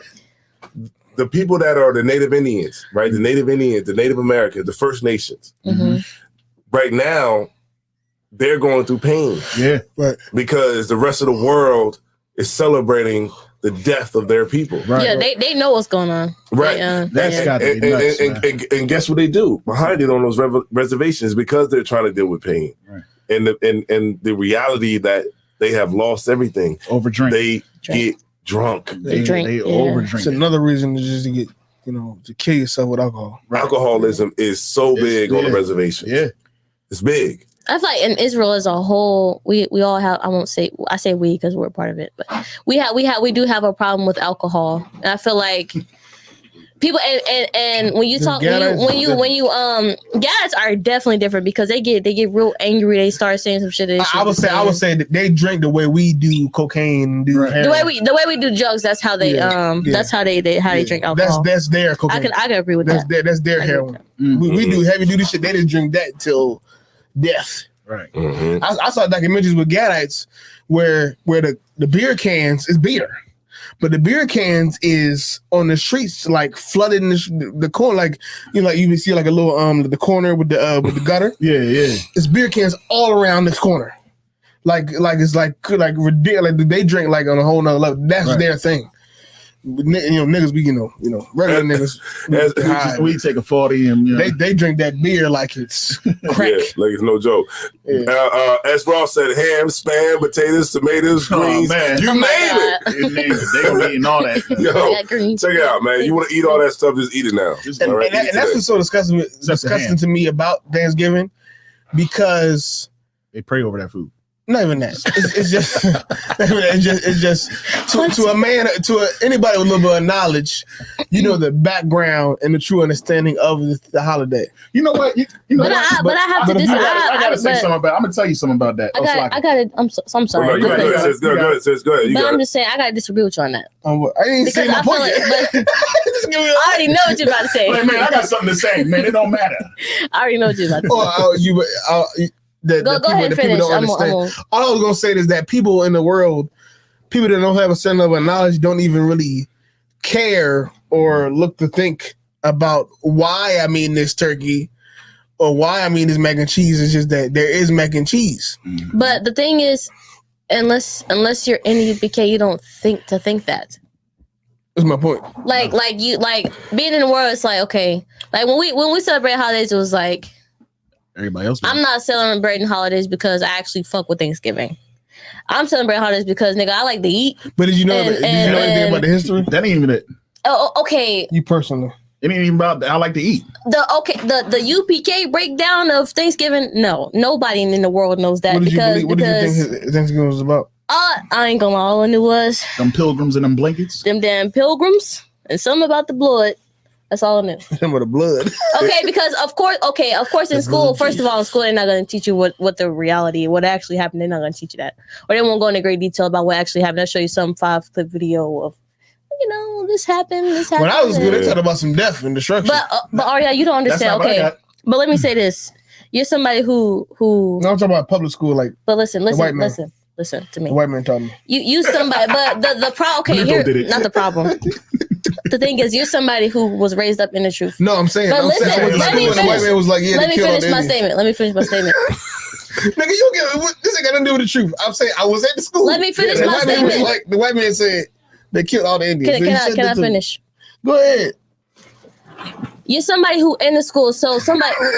I'm sorry. Okay, so he was somebody that was in the school. No, I'm saying I was in like not. So you heard. No, he's not listening. He's not. I'm gonna stop talking to him. Talk to y'all. So basically, okay. So what the thing is that he because he was in the truth. He doesn't understand why people want to celebrate. Somebody who's in the school, whether they teach you that in school or not, somebody who's in the school is going to be more receptive to them saying, oh yeah, the white man killed all these people, versus somebody who's not in the truth. Nigga, they're not finna hear none of that. All they're hearing is this happened, nigga. I'm still finna go eat. That happened. That happened 3,000 years ago, nigga. I'm still finna eat this food on Thanksgiving. But my main point is, he remembers that. So and he went through that, but that's only because he was in the school. Somebody who's in the school is going to be more receptive to the white man telling you the truth. The little bit of truth that he lets out. The truth is going to be more receptive to that. Him growing up in school, or I won't even use him. Anybody who grew up in the school and they're learning about history and stuff like that, they're going to be more receptive to what the actual truth is than somebody who's not in the school. Because somebody who's not going to say, okay, fuck it, whatever that happened. Oh, well, that's fucked up.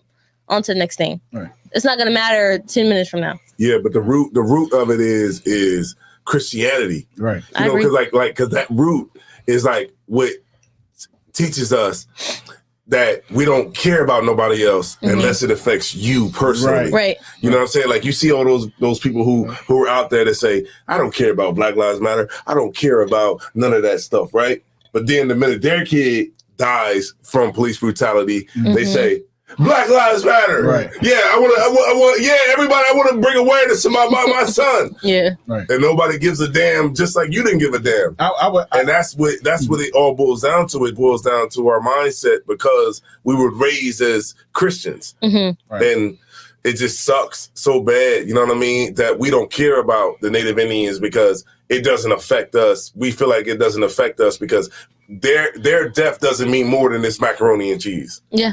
And so what I was saying today was that, on Thanksgiving, eat a hamburger. You know, you ain't gotta eat none of that. Don't even eat no turkey on. I mean, turkey is just turkey. Eat whatever you would eat on any other Thursday. Right. Yeah, but just on that day, get you a hamburger, man. If, I don't know, go out and get you some oxtails on Thanksgiving. but just don't eat the turkey. He got a problem. There's nothing wrong with turkey. Turkey is great. Yo, go ahead and buy some stock and Purdue chicken. Look, check it out. Let the turkey live. Right? Let the turkeys live. Let the turkey live. He has a family. Right, let the turkeys live. And what you're saying, sis, man, you know, it's just the harsh reality of, you know, because we want the turn up. And we gotta get to a point where we can live without the turn up sometimes. Man, if I may, sir. You got it. Come on, sir. If I may. The whole thing also with this whole Thanksgiving thing, all right? So yeah, it is a Christian thing, but it's not even when I was in the world, it wasn't that I'm celebrating the death of my brothers, and I'm celebrating. I understand that this day is about killing the Native Americans, and I don't care about it. They switched the whole narrative around. So in some schools they might teach, all right, yeah, you know, the Indians, they fought against the Pilgrims, they killed, and in other schools they're going to teach, well, you know, the Indians and the Pilgrims, they came together and they came to an agreement, and he gave this and then he gave that. They don't teach that. They don't teach the truth in every school. You know, some people learn like that, but what you're going to learn in your household is this: God, you should be thankful for your life. The things you have. Never mind, you know, the death of these people that we're not talking about. Yeah, they killed, and that's horrible. But that's not what we're celebrating. We're able to get the family together and be thankful when nothing that's going on is thankful in the house. It ain't nothing but a bunch of arguing. Like the video, which calls who made the potato salad? You know what I'm saying? Like it's nothing but a bunch of arguing, people hating on one another. You showing up your cousin, you showing up your aunts and uncles, trying to show like you got money. Trying to show like you got something and showing people up. You bringing your hot girlfriend to the joint, you know what I mean, that your brother and your cousin might want to holler at. You know what I'm saying? So it's like, it's nothing about being thankful. Matter of fact, it's your grandmom that sits you at the table and forces you to go around the table and say, I'm thankful for this. You know what I'm saying? So it has nothing to do with understanding what happened in the history of it. It's changing the whole idea of it and making about something that is not. And that's what we so quick to do as a people. We so quick to just be like, you know what? Never mind all that, man. We all here. Let's turn up. Yeah, I think most people are only as strong as however strong their stomach growls, or however hard their penis gets, or however hard their sexual desire is. You celebrate Thanksgiving because it's food there, and because your cousin in there, that you ain't seen in a while. It's just because it gives you pleasure, and everybody's doing it. Everybody's doing it. And really, what the historical background of it is irrelevant, because you're hungry. Yeah. And if you decide to, especially if you know the history of Thanksgiving, and still decide to celebrate it because, you know, I just want to get together with my family and have a good meal. You are no better than a dog. That's right. That eats because there's food in the ground. That's what dog. If you got a dog in your house, and you eating food, and a couple of crumbs fall on the ground, the dog will come from down. The dog will come from upstairs, come downstairs.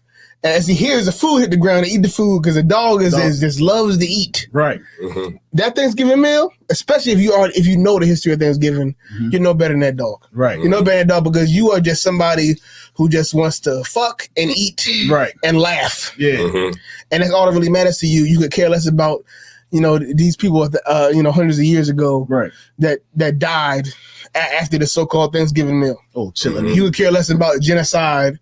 You would care less about, you know, somebody's culture being stolen, somebody's history being wiped away. You could care less about that, because mac and cheese tastes good. Pig feet eating that. And if you ever, to anybody that may ever struggle with celebrating, customs like, you know, Thanksgiving, Christmas, just think about whether or not your integrity is worth turkey. Is your integrity, is your sense of right and wrong worth turkey and mac and cheese? And collard greens and grape sauce, whatever that shit is. Cranberry sauce. Yeah. Is your integrity worth that? But integrity means nothing to people in the world. That word doesn't. That's my point. That's what he's saying. Integrity means nothing to a dog. Right. And if you celebrate Thanksgiving, you have no integrity. None. You're no better than an animal right. that it wants to eat. Damn right. Damn right. And that's why you nasty son of a bitch. And that's why I will not be celebrating Thanksgiving. Guess what I'll be doing on Thanksgiving? What? Eating a burger. Nothing. I'm gonna be working. I'm going to work on take all that purpose. extra money. I'm going to work on purpose. I'm definitely going in. What's all that? He work all day. Like, man, he always come. He's man. He's such a great worker. Man, we love him. He's great. Yeah, you know, yeah. So that's what this whole thing is about, man. Don't celebrate nothing next week. If you don't listen to anything I say, go ahead. We was at camp like probably like a year or two ago, 2 years ago. And before leading up to next Thanksgiving, so we at camp. Everybody go up there and speak. We on the street. Everybody talking about Thanksgiving. Everybody that say anything talking about Thanksgiving, pretty much, right? Right. And it was a cat that came to the side of the camp trying to ask a question. He was like, "Okay, I get y'all Israelites, and y'all believe what y'all believe in, and yada yada yada. I get the whole Thanksgiving thing, but you telling me next Thursday you ain't gonna go over to your mom's place, your mom's house, get a plate." No, you telling me? I was like, no, hell no, I'm not gonna do it. Right. Man, get the fuck out of here. So in his mind, right, it wasn't that he knew that what we were saying were right. Right. He knew that the history behind Thanksgiving was a history of violence. Right. That the history behind Thanksgiving was evil. Right. He knew that. But that didn't really matter because there's gonna be food on the plate on Thursday. Yeah. Like and that is like, to me, is astounding that nigga, you eat every day. Every day. You're alive, right? So I know you ate sometime recently. Right. You're alive, so I know you ate sometime recently. So you've been eating. Right. You've been eating. And this plate is so good to you that you will say, fuck truth and history and reality, and just what it means to do this. Right. Are you not gonna get a plate? Like it was crazy that he recognized that what we saying was true, but he just couldn't believe that we would pass up on the macaroni and cheese. Right. And you know what? He couldn't believe that we would pass up on a turkey. Right. Which is crazy to me. Listen, man, everybody watching this, man, listen. Cook some mac and cheese for your husbands, man. Cook some mac and cheese.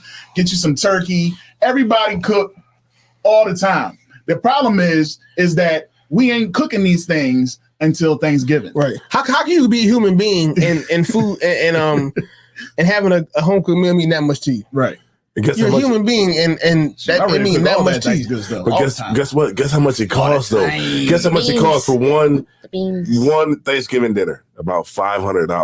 Yeah, on average. $500. Oh yeah, you know how many times they gotta run back to the store? You ever been to the store on Thanksgiving? The turkey, the ham. It's ridiculous. You gotta get that turkey in one meal. way in advance. We talking about one meal, sis. Yeah. One meal, $500. Trust me. Okay.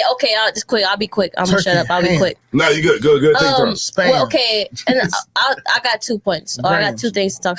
Hams with the orange crisp on it. Lambs, rams, and spam. Goddamn. Okay, I think the main thing of like,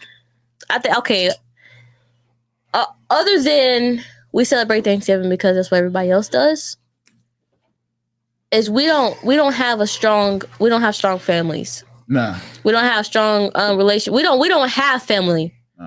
We have relatives, or we have this person we tolerate because associates. They just part of the family. That's how they've been their whole life, whatever. And I think that's the problem, and that's why it's so. And I think that's why it's so hard for people to, when people come into school, they're like, I can't say about holidays because that's the only thing that keeps your family together. Right. When you're in the world, the only thing that keeps y'all afloat is Thanksgiving, is Christmas, and y'all barely they barely get along then. It's always something with this auntie and this auntie, this auntie and this uncle, this mom and this cousin. It's always some kind of drama, and it's sad that that's the only time that we can get together and we still can't be a family. Man, call your family members on March 3rd. Yeah, just random and just randomly call, and you'll be like, they were like, hey, what's up, man? What's going on? Like, what's wrong? Everything all right? Who died? Yeah. You know what I mean? Like that's what the conversation is. Like I try to call my cousins on the regular, on the random, you know what I'm saying? And it ain't on some more, it's always on some catch up. Mm-hmm. You know what I mean? It's never just like, yo, what's up, cuz? What's up? What you doing, man? Yo, pop on over. You know what I'm saying? It's like, hey, man, what we doing on July 4th? And it's January. Yeah. You know what I mean? Great point. Great point, sis. Great point. Great point. Yeah. And that's what we have to change. Right. You know what I mean? Yeah. If we want to rebuild ourselves as a nation. Right. The best thing we could do is separate ourselves, educate ourselves, and uplift ourselves ultimately. Right. You know what I mean? And this is why we come down on Thanksgiving. Mm-hmm. You know what I mean? Because if there's no pushback, then we're gonna keep staying in the same thing, right? Over and over and over again. Yeah. And because we see that when we stay in that same mindset that we've always stayed in, it always keeps us where we've always been. Right. And that's where the bottom. Yeah, because $500 for one sitting is kind of rough. That's ridiculous. Being as though now you go to the store and you spend $100 and you walk out of there with a bag. Yeah. A bag for $100, right? A bag. I get some lunch meat, some bread, couple pickles, some what's that called? Some mayo. Mm-hmm. Right? Spend a lot of money. It's a wrap. About $80, $90. Right. And so we live in a time where you can't walk out the store without spending about $100 just for some sandwiches. Right. Now imagine some turkeys, a couple turkeys, couple hams, and all the rest of the ingredients that you need to make a good Thanksgiving meal. Potatoes, tomatoes. Don't y'all be slick either and try to go over grandma's house the day after to get the leftovers. Y'all, yes, I know about you. I was just trying to get the I don't do yams. Thanksgiving, but I'm gonna go ahead and make them turkey sandwich. Nah, yes, I know. Let that food rot. So I'm gonna eat a sandwich on Thanksgiving, man. I'm gonna eat a sandwich. sandwich. Starts with I don't really celebrate Thanksgiving, but you already fucked up. You already messed up, man. A sandwich, man. Okay, so let me read some of these comments. All right, Seeking Eternal Life said, when I was in grade school, they talked about the horrors of Thanksgiving. I didn't fully understand it until I was an adult, around 28 years old, and I told my family that I'm not coming to Thanksgiving anymore. That's Most right. High in Christ. Yeah, Most High in Christ, man. That's the Lord right there. That's right. You know what I'm saying? And they were pissed because of that, and I was really shocked, but I didn't back down, and that understanding helped me come into the school at age 34. I just redid it just because I know that you had it kind of jacked up right there with the speaking. I mean, with the wordplay. All right, cool. Napaska Yah said, checking in from Atlantic, Georgia. All right, let's drop a bomb for Georgia, man. Hey, she said she might be in the school on Thanksgiving. All right, yeah, come in there. Right, we're gonna be there Thursday. School will be open. Be in there, sis. Brother. Be there or be squared. Napaska Yah Salakia. Salakia, sir. School. Well, he should already be there. He gonna be on guard. Yeah, exactly. All right, yeah. Be there. I thought he was like, you know what I'm saying? No, he's saying gonna be like doing what he always doing Thursday. Yeah, there you go. All right, that's what it is. And just shout out to everybody, man, that's been rocking out tonight. What more do you want, man? You know what I'm saying? You got me, Captain Zion. You know what I mean? If you want a little more, you got Zion War. That's right. That's right. You know what I mean? We got Shakara in the building coming up from Cashville, Tennessee. That's right. Wait a minute, I gotta stop saying that. How about Cashville, Tennessee? Tennessee. Right? Cashville, Tennessee. It's kind of Tennessee. It was a little rugged. Cashville, Tennessee. All right, and then we got Captain Oriya, man. That's right. You know what I'm saying? Hey, y'all already know what it is, man. Look, check it out. Could you drop the link one more time into the chat? Road and speech. I think we need to. I'll put it there a couple times. But we need to join so where they can actually hit it, and you probably got to. It is in there. You can do that like that. You probably got to pin it from the page. I'll put it in there a couple times. You got to take the link and pin it on pin. You can pin it from the computer because you logged into the page already. So you put the link. You put the link in the comments, and then you pin it because you control the page. From I'm talking from the computer, not from your shit. From the computer.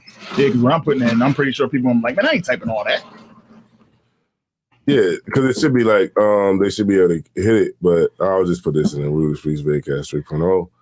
Yeah, just go to that YouTube channel and then just subscribe to the channel. You probably take the link, put it in the comments, and then road and speech. Yeah, you should be able to pin it because you in the page. You gotta log into. Well, we said we'll make sure that we do it next. Just give me 1 second. Now I got it. Now I'm gonna do it. I'm gonna do it today. I put it in the chat a couple times. You know what I mean? Yeah, but hold on. Let me see. I'm gonna do it today. The hell with that. You gotta pin it because when you don't pin it, it just scrolls up and the niggas don't look at it. Yeah. Come on.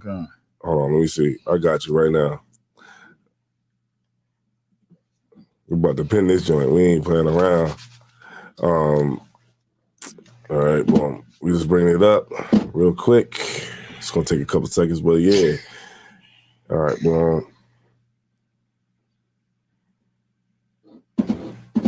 All right, give me 1 second. Rude and spitch. All right, here we go right here. Let it be known, boy. Yeah. Did he ever put out that song? I can't find it nowhere. Shar. Oh. Remember he was at the mention party? He was like, "Let it be known, boy." I don't know. You know what I'm talking about? Brothers don't like to put out the music. But that's that he said he would say. I never found that song on the internet. Let it be known, boy. Yeah. Let's do it, man. Yeah. That verses was great. Can I just say something? My favorite part of that verses yesterday was when Ty Ward did the acapella. Oh yeah, that shit was amazing. Yo. He came in, so he was like, "Yeah," and I'm like, "Damn, they already lost." They lost big. First 3 seconds, it was already over. My man was like, "Scoopity doop boo." Nigga said, I stay on the block. You know I keep a Glock because I got rocks in my socks.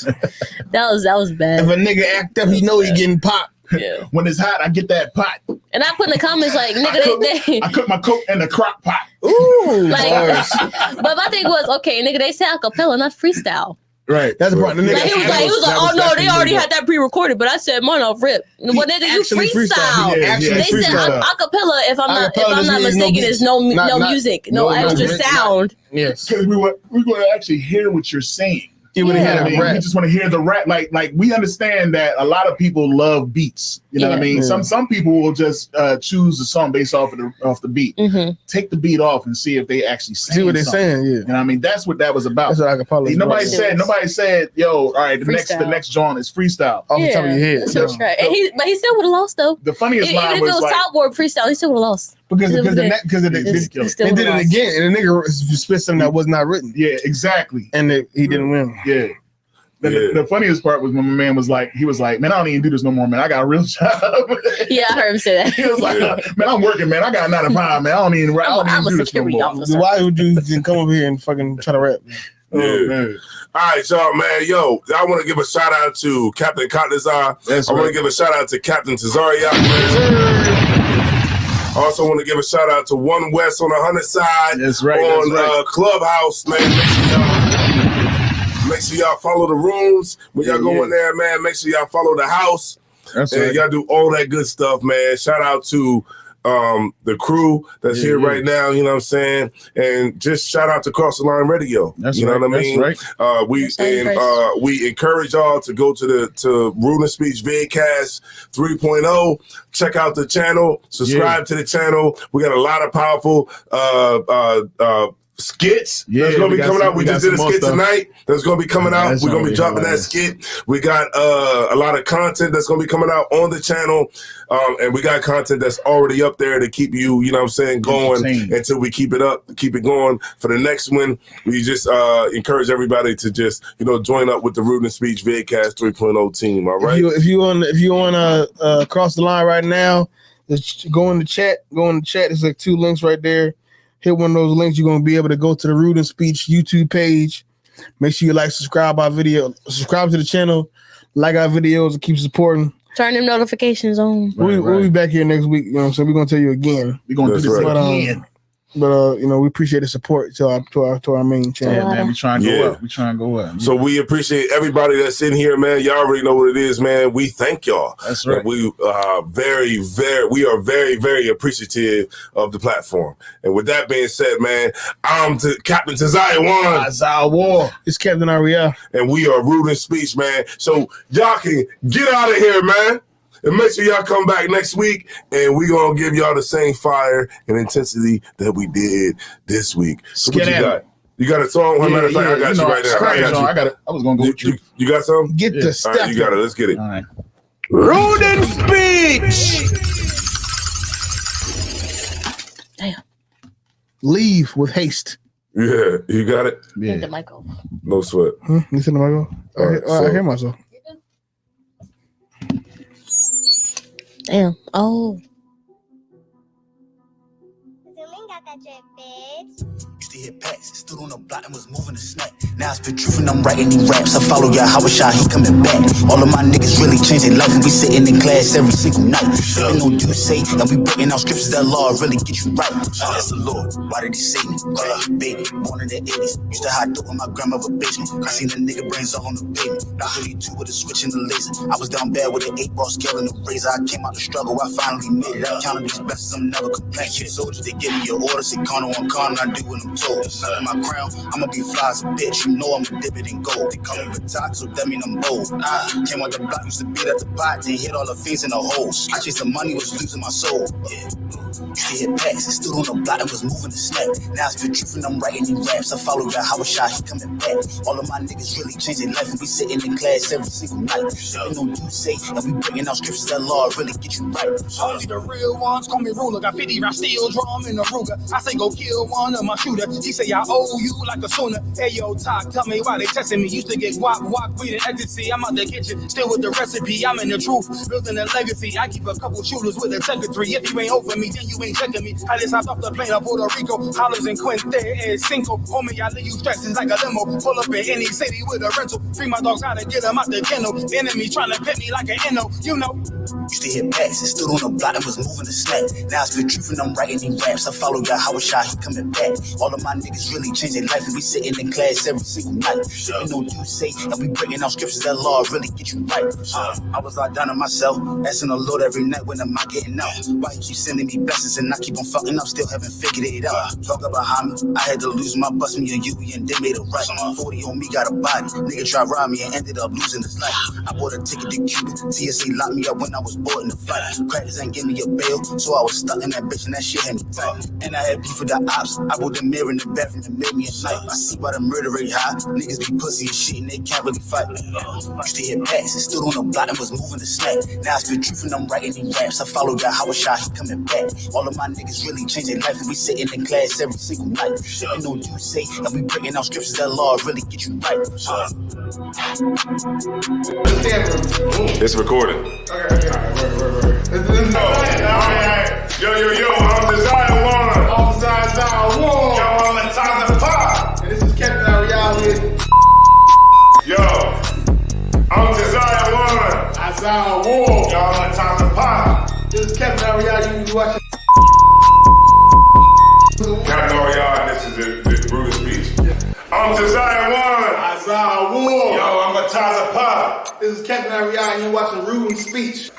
So if you tired of podcasts where you not getting the truth and they not hitting on the topics that you want, then you better come over to Rude Speech. If you tired of podcasts that's not going to get down to the meats and potatoes, then you need to come to Rude Speech Vidcast.